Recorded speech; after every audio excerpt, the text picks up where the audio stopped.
Dear Thally and your YouTube psychic. Card of the day. Readings. Unboxings. Your daily source for things arcane. Alright, guys and gals, we are close to the end of our Ripper series. Thank gosh. So many suspects. So, I just want to let you know that if you are triggered by murder, suicide,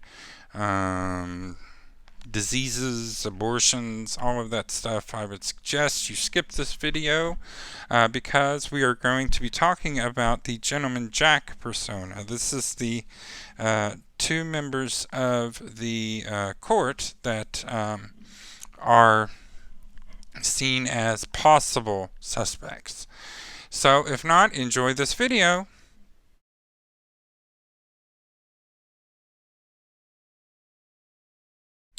The royal theory often puts Sir Albert Victor front and center. Some even believe that, quote-unquote, Eddie was one who tore through the Whitechapel streets seeking revenge against the women who gave him syphilis. But many others think that the people of status only do their own dirty work in Shakespeare plays, and sometimes not even then. Certainly someone else would be tasked with carrying out the bloody business for the prince or the queen. Dr. William Gull was a prestigious medical doctor who made many contributions to science. He was born in 1816, the youngest of 8 children, raised mostly by his mother after his father died. Coming from humble means, Dr. Gull worked his way through the ranks of medicine. His verified legacy is that he discovered 2 disorders that are diagnosed and treated to this day: anorexia nervosa and Gull-Sutton disease, a severe version of Bright's disease.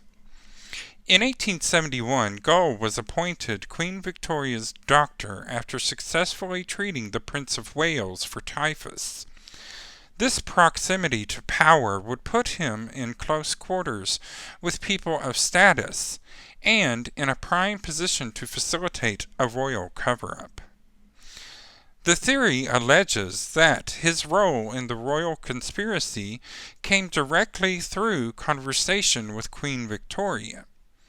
The theory goes that the canonical 5 Ripper victims colluded to blackmail the palace regarding the secret marriage of Prince Albert to commoner Annie Crook. Naturally, the royals would have none of it, and were not above severe measures to suppress the plot. Known for a blunt attitude and terrible bedside manner, accusers surmised that Dr. Gull was all too happy to slip silently into the dark alleys of Whitechapel and take these colluders out, one by one. While the entire royal theory has been dismissed by scholars, Gull's own life supplies an alibi. In 1887, the year previous to the Ripper murders, Gull suffered a stroke. He was still mobile, but did occasionally fall into epileptic fits. As Jack was ripping his way through Whitechapel, Gull was 71 years old and in swift declining health. He gave up his medical practice and soon died in 1890 at the age of 73. A blunt knife and a descendant's accusation brought Sir John Williams into the Ripper suspect canon in 2005. Quote, Uncle Jack was written by Tony Williams, a self-described descendant of a doctor who served the court of Queen Victoria as well as patrons of his Whitechapel clinic. Williams posited that all 5 of the Ripper victims had been patrons of the obstetrician. they would have fallen prey to William's blade as he searched for experimental subjects in order to cure his wife's infertility. Sir John was born in Carmarthenshire, Wales in 1840. In 1861, he studied medicine at University College Hospital, London. And after earning multiple degrees and settling in Swansea, he married Mary Elizabeth Ann Hughes. They never had children. His career as an obstetrician flourished in London, where he was made a physician to the royal court in 1886. He loved literature and education, spending years teaching and eventually bequeathing a sizable amount of money and thousands of books to libraries and colleges throughout England and Wales. Author Tony Williams cites a few reasons for his speculation and subsequent theory, the biggest being the size of the doctor's surgical knife, which is stored at the National Library at Wales, to which Williams donated his library of 25,000 books upon his death. He claims this surgical knife, now old and blunt, to be the murder weapon because its width matched that of the victim's stab wounds.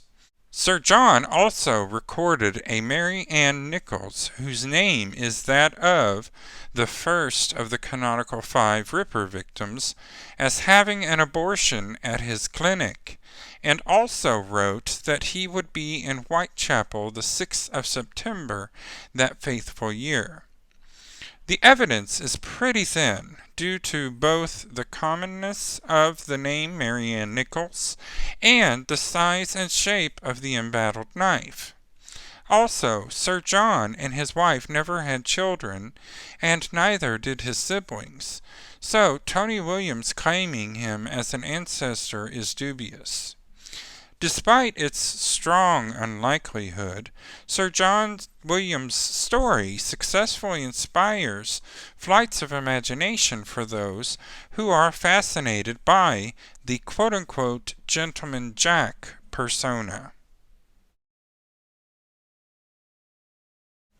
Alright, so the Gentleman Jack theories are kind of wishy-washy, of course, because of all the information that I gave you here today.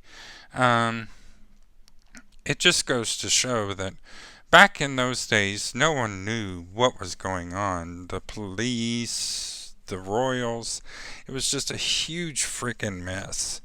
Thankfully, science has progressed to the point that, we don't have to worry about any of that anymore.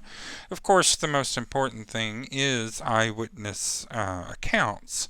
But in this case, the only witnesses to those murders were the victims themselves and, of course, the perpetrator.